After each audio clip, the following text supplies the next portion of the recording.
Bonjour à tous et bienvenue dans Tous au Stade, l'avant-match. Le Stade brestois se déplace à Dijon samedi soir 20h au Stade Gaston Gérard. Encore un match important pour le maintien, ce sera évidemment le thème fort de cette émission, en deuxième partie notamment, mais tout de suite le sommaire complet avec... Pour commencer, notre invité sur ce plateau, c'est l'entraîneur adjoint cette saison du Stade Brestois 29, Grégory Pérez. On fera sa connaissance. Un sujet également avec notre enquêtrice Audrey et l'attaquant du Stade Brestois cette saison, Irvine Cardona, qui est en pleine forme en ce moment. Et puis, évidemment, on reparlera du match aller avec, on s'en souvient, cette reprise de Paul Lane et cette victoire du Stade Brestois 2-0 face à Dijon au match aller. Bonjour Jackie. Bonjour Anthony. Alors, parmi tous les Dijonnais qui sont à Brest cette saison, notamment dans le staff, on reçoit peut-être celui qui est le plus Dijonnais d'entre eux. C'est ce qu'on va lui demander. Oui. Bonjour Grégory Pérez. Bonjour Anthony. Voilà. Est-ce que tu confirmes cette phrase ? Oui, je pense, dans la mesure où je suis né à Dijon, tout comme Ben, le préparateur physique, mais comme je suis un peu plus âgé que lui, oui, je pense que je suis un peu plus Dijonnais que lui. On va pas créer de jalousie, quoi. Non. Voilà, c'est ce qu'on voulait savoir. Alors, c'est vrai qu'on apprend aussi à te connaître, hein. On a l'impression que tu es quelqu'un de plutôt discret en dehors des terrains, mais quand même, Jackie, Grégory nous fait penser à quelqu'un. Hein. Ah ouais. Quelqu'un qu'on connaît un peu mieux. Alors, quand on voit cette illustration, Grégory... Y a-t-il ressemblance ou pas ? Tu valides ou pas ? Je sais pas, moi, mais il est vrai, quand j'étais un peu plus jeune, parfois, on disait que j'avais des airs de David Hallyday, donc je suis surpris que vous l'ayez trouvé également. Ah. Il n'y a pas de lien de parenté, tu nous confirmes là-dessus, d'accord. Pure coïncidence. D'accord, voilà, c'était pour le petit clin d'œil, pour commencer cette émission. Exactement. Mais parlons alors plus sérieusement peut-être de ton parcours dans le football amateur et professionnel, puisque tu as été d'abord joueur. Alors déjà à Dijon à l'époque, raconte-nous un petit peu cette carrière de joueur qui t'en est quand même jusqu'en Ligue 2. Oui, moi, comme je vous l'ai dit, je suis né à Dijon et je suis arrivé au club de Dijon à l'âge de 13 ans, donc en catégorie U14. Et puis, j'ai franchi un petit peu toutes les étapes pour jouer en équipe première, qui était à l'époque en nationale, voilà, lorsque j'avais 17 ans. Et puis, je suis resté en équipe première quasiment 10 ans. Et j'ai effectivement connu comme entraîneur Rudy Garcia, qui nous a fait monter de national en Ligue 2, et puis avec lequel nous sommes allés jusqu'en demi-finale de Coupe de France. Oui, quand même. Hein. Et alors, tu joues quelques matchs en Ligue 2, et puis rapidement, tu te dis quoi ? Qu'une carrière pro, ça va être compliqué ? Que tu peux plutôt te diriger vers le métier d'éducateur ? C'est ça, en gros ? En fait, ce qui s'est passé, c'est que tout en franchissant les échanges, j'ai continué à faire mes études et je suis devenu prof de PS. Et puis effectivement, lorsque le club monte en Ligue 2, j'ai 29 ans et je venais d'obtenir un poste sur Dijon qui me tenait à cœur et je me voyais mal lâcher le poste. Donc la première saison où le club on monte en Ligue 2 et devient un professionnel, je reste dans le groupe professionnel comme l'entraîneur de Dijon aujourd'hui, Stéphane Jobard. Et puis on était les deux seuls joueurs à avoir un statut un peu particulier puisqu'on assurait nos cours de PS dans notre collège. D'accord. Et tout en faisant les entraînements avec le reste de l'équipe, quoi. Et alors au DFCO, tu as entraîné notamment les U19 ? Et donc à la fin de cette première année de Ligue 2, effectivement, passé au sein du groupe, Rudy Garcia me propose de continuer à jouer, mais avec la réserve, pour faire le lien entre les jeunes et les pros, mais tout en commençant effectivement mon parcours d'éducateur. À la préformation, et puis au fil des années, j'ai monté les échelons pour aller à la formation jusqu'à la saison dernière où j'étais entraîneur de l'équipe réserve de Dijon. Voilà. Qui est d'ailleurs monté, je crois. On a terminé premier, mais comme le centre de formation de Dijon n'avait pas l'agrément, on n'a pas pu monter. Voilà, il n'y a pas de montée, il y a le titre, mais pas la montée. Exactement. Et donc, te voici à Brest depuis l'été dernier avec Olivier Dalloglio. Jackie, on voit ici d'ailleurs des images du staff mi-brestois, mi-dijonnais. Grégory fait partie de ceux qui ont accompagné Olivier Dalloglio à Brest. Oui, puisque vous êtes arrivé à 4 de Dijon, mais un staff, c'est pas que 4 personnes. Hein, c'est beaucoup d'autres. Dans le staff technique, c'est déjà 4 autres avec les analystes vidéo et le staff médical, bien évidemment, avec les kinés, médecins et autres. Tout à fait. Comment ça fonctionne au quotidien ? Là, on a vu des images à l'entraînement. Alors, on sait qu'il y a des spécificités. Toi, en tant qu'adjoint, par exemple, ton rôle, c'est d'être un petit peu partout à la fois, plus précisément encore peut-être ? Sur la séance, avec Olivier, Bruno et Julien, on va dire entre guillemets les techniciens. C'est Bruno Grougy et Julien Lachuer. Ça, c'est les Brestois. Voilà. Les Brestois, avec évidemment l'avis du coach, on essaie de construire les séances. Parfois, certaines parties de la séance sont animées par Olivier et parfois il me demande de les animer. Parfois, il m'arrive même d'animer une séance entière, ce qui permet au coach d'avoir beaucoup plus de recul et de plus être dans l'observation. Tu connaissais déjà Olivier Dalloglio, tu découvres aussi tes nouveaux collègues brestois. Comment tout ça, ça se met en place? On a l'impression, nous, un petit peu de l'extérieur, que l'osmose, elle a pris très vite et que c'est validé par les résultats aujourd'hui, ce travail commun. Ouais, je vous rejoins, effectivement, je trouve que ça s'est très très bien passé. Je pense qu'on se ressemble un petit peu tous, on est tous des gens plutôt simples, voilà, et puis travailleurs.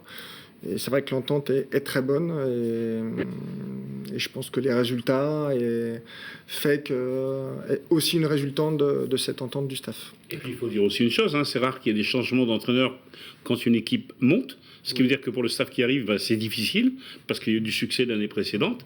Et en conservant la moitié du staff de l'an passé, ça vous a aussi permis au nouveau staff, très certainement, de beaucoup mieux vous intégrer. Oui, ça c'est évident, ça nous permet de gagner du temps également parce que les staffs connaissaient beaucoup mieux les joueurs que nous qui sont restés au club aujourd'hui. Donc non, c'est une vraie osmose qui s'est mise en place et nous entendons tous très bien. Alors, on voit ici des images lors d'un match, c'était contre Amiens en l'occurrence. On sait que il y a toujours une effervescence particulière les jours de match. Comment tu vis ça, toi, sur le banc de touche, avec Olivier qui est souvent aussi en train de donner les consignes? Et comment toi tu ressens ces matchs-là, notamment à Le Blé, ce stade assez vibrant? Il y a toujours de l'ambiance. Ouais, il y a une très belle ambiance à Le Blé, ça faut le reconnaître. On sent que c'est un stade qui respire et transpire le foot. Voilà. Les supporters sont constamment derrière leur équipe et il y a un moment plus particulièrement que j'ai apprécié, c'était la sortie de Gaëtan Charbonnier lors du match de Nice qui a reçu une belle ovation malgré l'échec qu'il avait connu quelques minutes auparavant sur un penalty. Et je pense que ce genre d'attitude est très rare. C'est pour ça que je souhaite la signaler. Je pense que dans beaucoup d'autres stades, un attaquant aurait été sifflé dans la même situation. Et ça l'a aidé parce que, on peut dire, il était vraiment un petit peu au fond du trou, comme ça arrive à certains joueurs, et il a réagi derrière, puisqu'il a commencé à marquer en Coupe de la Ligue, en Coupe de France, et puis ensuite c'était les 2 buts de Toulouse. Peut-être que ça ne serait pas passé comme ça s'il avait été sifflé. Effectivement, je pense que le public a joué un rôle essentiel pour sa réussite qui est arrivée quelques jours plus tard. Et alors toi, sur le banc de touche, comment tu te sens pendant un match? T'es plutôt calme, plutôt nerveux? Il y a un petit peu de nervosité, même si j'évite de le montrer. Moi, j'essaie dans un premier temps de me focaliser sur l'adversaire, voir si le système que l'on avait attendu est bien celui-ci, et puis un petit peu voir comment ils peuvent nous mettre en danger, ou quels sont les points qui nous posent problème dans notre jeu, quoi. Voilà. Bon, il y a des matchs plus compliqués, peut-être à Toulouse, où c'était un match un peu plus chaud, un peu plus tendu. C'était un bel ascenseur émotionnel en tous les cas. Oui, ça se termine bien en tout cas pour les Brestois. C'est ça qu'on retient évidemment. Alors justement, ce match contre Toulouse, il y avait un buteur parmi d'autres. C'était Irvine Cardona, l'un des hommes en forme de l'équipe ces dernières semaines. Alors on est allé le rencontrer avec notre enquêtrice Audrey, pour un nouveau quiz. Voici donc le quiz de Irvine Cardona.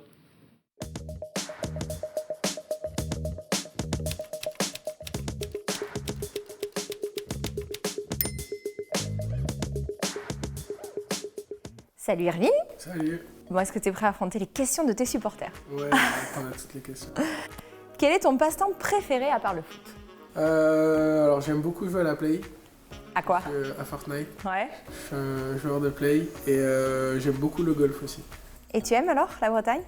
Brest particulièrement? Oui, c'est une belle ville avec des bonnes personnes qui sont très accueillantes et c'est toujours bien d'arriver dans une nouvelle ville et de voir que les gens ils sont sympas. Ouvert. C'est ouvert aussi, c'est important pour s'adapter dans le nouveau club. Question de ton pote de vestiaire Harris. Pourquoi tu voles les caleçons de tes coéquipiers? Non, alors, on va rectifier le truc. Avec Harris, on a des caleçons qui sont les mêmes, exactement les mêmes. Et ça arrive des fois que soit Matt se trompe, qu'il met dans les corbeilles les caleçons qui ne sont pas forcément les nôtres, ou sinon quand ils sont étalés sur la table, qu'on prenne... Ça m'est arrivé une fois, je crois, où je sais plus si j'avais pris le sien, il m'a dit ouais c'est le mien, mais je dis non mais j'ai les mêmes, on a les mêmes caleçons au final. Ok, donc on retiendra que vous avez les mêmes caleçons tous les deux. Ok, ça chante pas mal dans le vestiaire? Ouais, il y a beaucoup de chambreurs, mais c'est ça qui est bien et ça fait la force du vestiaire. Tu nous disais que tu connaissais Gauthier et on a un supporter qui nous a envoyé une petite photo que je vais donc te montrer. Tu as les couleurs de Rennes. Ouais. et tu es face à Gauthier. Vous avez quoi, 11 ans, 12 ans? Ouais, 11-12 ans, je pense. Donc ce supporter me précise que donc c'était le tournoi de Cahors en 2009, catégorie Benjamin. C'est ça, Est-ce ouais, que tu te- à l'époque, c'était un des plus beaux tournois de France où il n'y avait que des équipes de Ligue 1, Ligue 2 ou même des équipes étrangères, si je ne me trompe pas. Et c'était vraiment un tournoi magnifique qui était sur 3 jours, je pense. Ouais. 2 ou 3 jours. Et ce moment-là, c'était la finale du tournoi. On a joué contre en finale, mais on n'a pas gagné. Ils nous avaient gagné, mais ils avaient des joueurs qui étaient très bons à cette période-là. Avec Monaco, tu t'es retrouvé face à Brest en Gambardella. Oui, on a joué encore contre Gauthier. Ouais. Il a gagné au tournoi de Cahors, mais moi j'ai gagné à Gambardella. Ouais, 2 buts, 2-0. Ouais, 2-0, un bon match. Après, comme je l'ai déjà dit dans les interviews précédentes, on avait une très très très grosse équipe à cette période-là et il y a beaucoup d'équipes qui nous craignaient. Et, on a réussi à gagner ce match en demi-finale et après on a gagné aussi au Stade de France contre Lens. Donc, Top. top. Est-ce que tu peux nous refaire ton gifle? Je ne sais pas si tu as vu, mais le club a fait donc des logos. Et alors, je ne sais pas exactement ce que tu fais. Ouais. C'est un délire que j'ai avec mon cousin, une petite célébration que j'ai dit que je ferais si je marquais un but à Brest. Quel délire alors? Tu nous le divulgues ou pas? Ça se dit ou ça se dit pas? En gros, mon cousin est un très bon vivant Ouais. et à chaque fois qu'il fait quelque chose, il fait ça, il dit One Life, D'accord. qu'une vie. Et donc, c'est ton petit... C'est notre délire entre nous, entre mon frère, mon cousin et moi. Ok, bon, ben merci beaucoup. Merci à toi. Allez, vous connaissez désormais tous les petits secrets d'Irvine Cardona, l'un des hommes en forme, on le disait, et surtout l'une des très bonnes recrues brestoises, Grégory, cette saison. On le voit, il marque des buts et puis surtout il s'intègre vraiment dans l'effectif. Oui, Irvine est un garçon très très attachant qui s'est rapidement fait adopter de tout le vestiaire et puis effectivement il se montre très performant et on espère tous que cela va continuer. Bon, et ben voilà, c'est ce qu'on lui souhaite et puis à toute l'équipe aussi, forcément. D'ailleurs, des remarques du côté de Monaco, Oui. certains du club là-bas que je connais ont dit mais comment se fait-il qu'il vous ait laissé partir et Diallo également pour 4 ans. C'est vrai. Voilà. Alors l'explication là peut-être, c'est que l'année dernière il y avait 72 joueurs sous contrat à Monaco. Il y avait de quoi faire. Avant la fin de ce mercato, il y a encore 70. Cherchez l'erreur. Donc quand il y a autant de joueurs sous contrat, et ben voilà ce qui arrive. Eh ben, on va pas s'en Et c'est plaindre. la en tout chance cas. de Brest, entre guillemets. Greg Lorenzi a fait du très bon travail Très en bon recrutant ces deux joueurs qui sont importants aujourd'hui pour l'équipe. Et ben justement, l'équipe, on va en reparler avant ce match contre Dijon. Ce sera en deuxième partie, après la pause.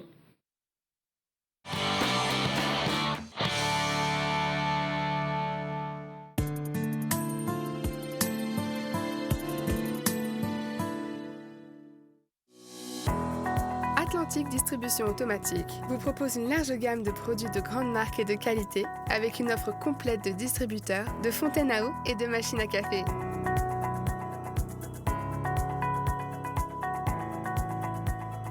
Que vous soyez une grande ou une petite entreprise, nous vous garantissons un service de proximité. Atlantique Distribution, créateur de plaisir.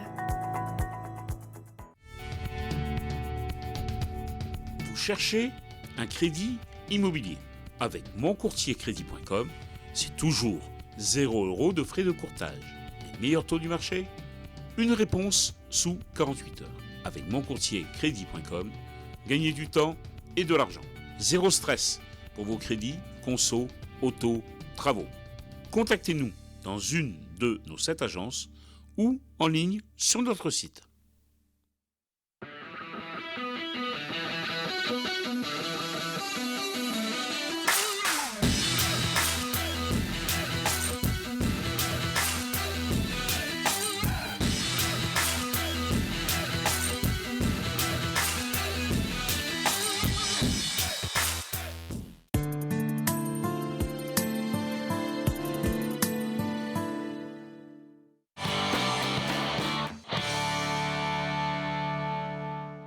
Retour dans tous au stade. L'avant-match avance Dijon-Brest de la 22e journée de Ligue 1. Ce sera samedi soir.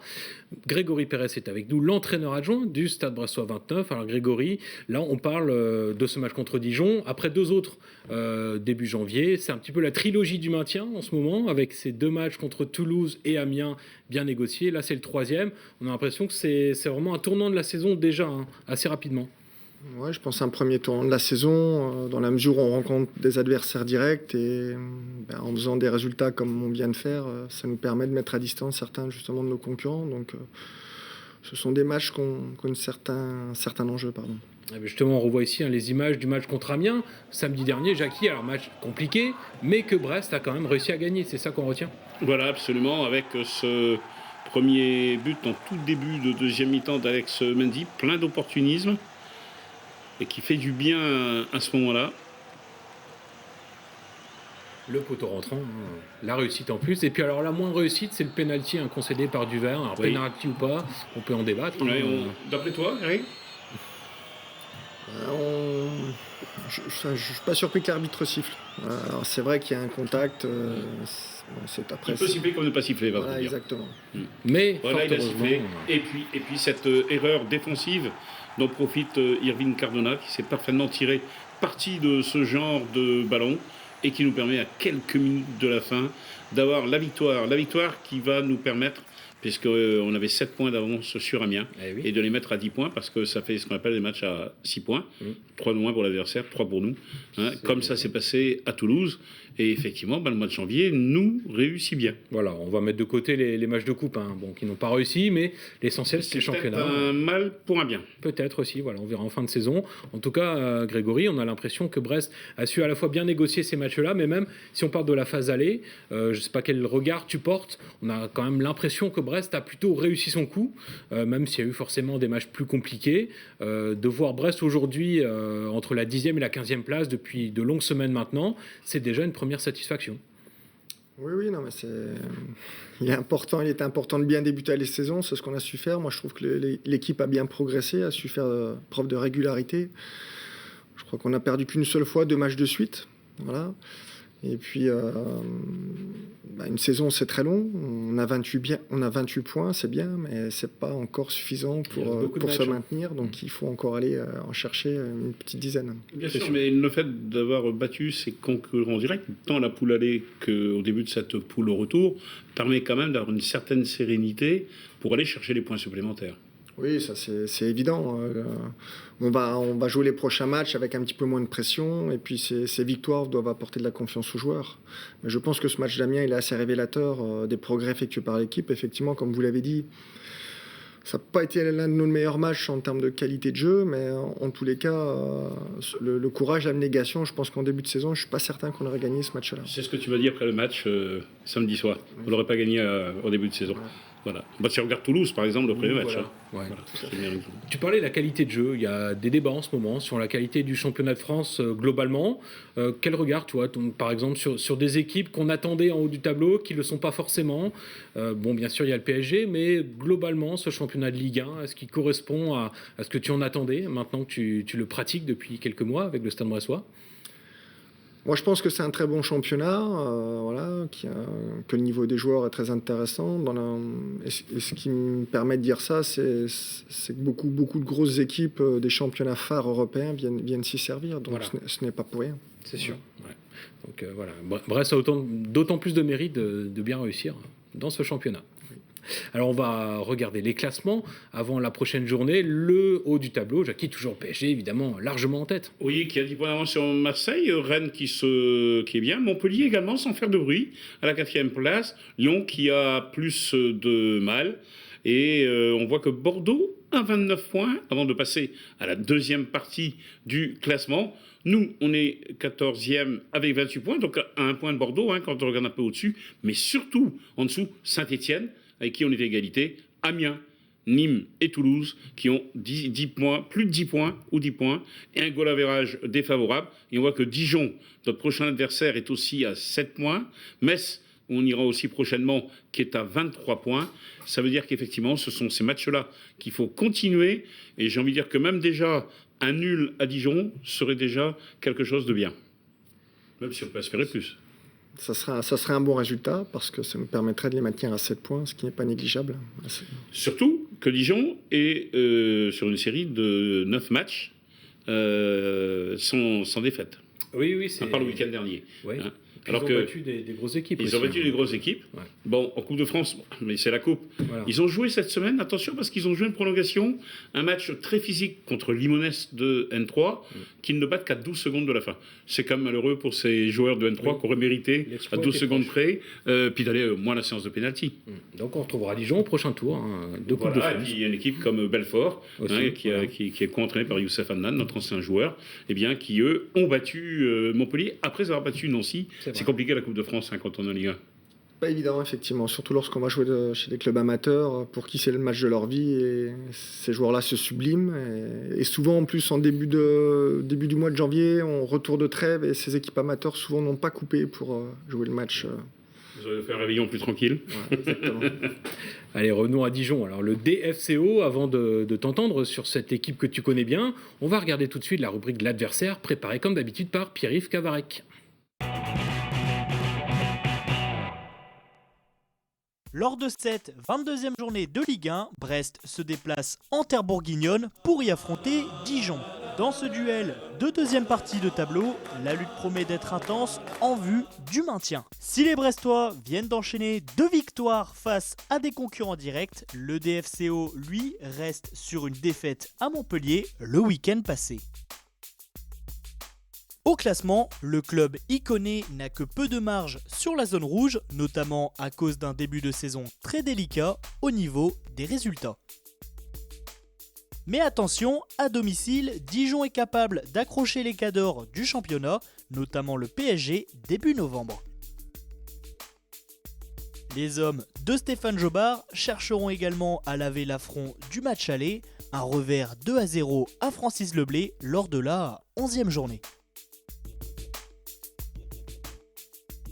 Pour cela, ils devront se montrer plus efficaces offensivement, eux qui possèdent la plus mauvaise attaque de Ligue 1 avec seulement 16 buts marqués. Le dernier voyage au stade Gaston Gérard en 2015 s'était soldé par une défaite brestoise 3-1 et c'est alors le DFCO qui était remonté dans l'élite en fin de saison. C'est aujourd'hui à l'étage supérieur que les deux équipes se retrouvent avec une ambition commune, y rester le plus longtemps possible. Pour l'un comme pour l'autre, le match de ce samedi est l'occasion de se donner un peu plus d'air en bas du tableau.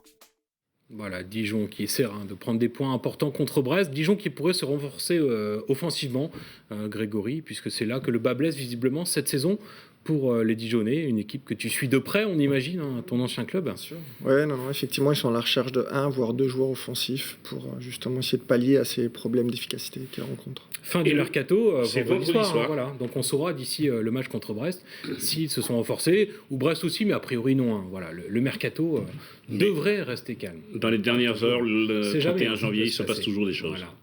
Cette équipe de Dijon, bon, alors tu vas retrouver évidemment du monde que tu connais, chez les joueurs, peut-être aussi au sein du club, mais tu le disais aussi avant l'émission, pour Brest, c'est un match un peu comme un autre aussi.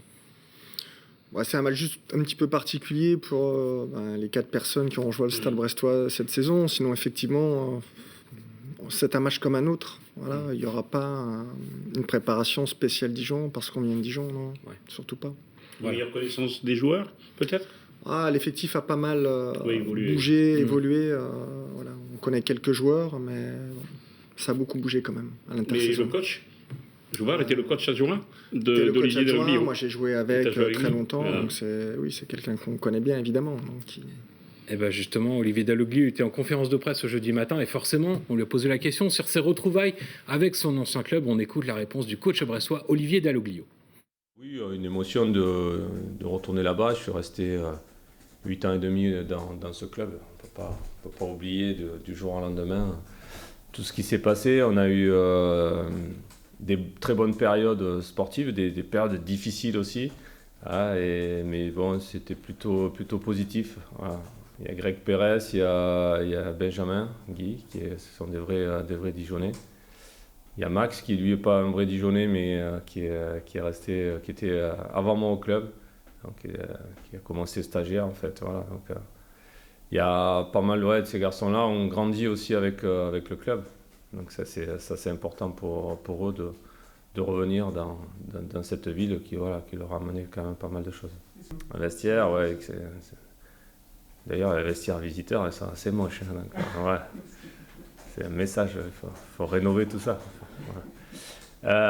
Ouais. Puis c'est là où il y a les murs sont très très fins, qu'il faut faire attention à ce qu'on dit, parce qu'il y a la presse juste derrière. Il y en a qui ont expérimenté. Le petit trait d'humour d'Olivier Dalloglio pour ses retrouvailles avec un vestiaire visiteur, visiblement, qui n'est pas aussi joli que l'autre. Tu vas pas te tromper de vestiaire, Non, je ne me tromperai pas, ne vous inquiétez pas. On y veillera. Alors, un dernier mot sur ce match pour dire, dans le groupe brestois, a priori, pas beaucoup d'absents. Il y a des retours déjà. Il y a notamment au milieu de terrain Belkebla qui devrait être dans le groupe aussi bien que Diallo aussi. Normalement, Diallo. oui, effectivement. Un petit doute sur Diallo peut-être pour l'instant. Sur Diallo, effectivement, qui a repris l'entraînement normalement début de semaine, puis qui a eu une petite gêne À confirmer alors. hier. Voilà. D'accord. Et pour terminer, on va vous parler d'ores et déjà des prochains matchs, notamment celui du mercredi 5 février contre Bordeaux à domicile à 19h. Vous le savez, il y a des places à gagner pour les téléspectateurs de TBO. Alors il faut envoyer les réponses à l'adresse que vous voyez ici. Voici la question, c'est à vous de répondre. Quels étaient les 2 buteurs du match aller? On rappelle que Brest était allé faire 2 partout à Bordeaux, mais c'est à vous de dire qui étaient les 2 buteurs. Grégory, Question très tu n'as pas le droit de répondre. Très compliquée. Ceux qui ont suivi, ils s'en rappellent forcément. Merci en tout cas d'être venu nous voir. On va te laisser aller préparer ce match jusqu'au départ pour Dijon. Et voilà, bien préparer tout ça pour amener, on l'espère, les 3 points. Voilà. Et nous, on sera effectivement à Dijon pour commenter ce match samedi. Sûr. Et Bordeaux, c'est déjà la semaine prochaine, avant de la Rennes. Voilà, il y aura Une plusieurs grosse semaine, 3 matchs en 8 jours. Voilà, on reste mobilisés. Merci à tous de nous suivre et à très vite sur TBO.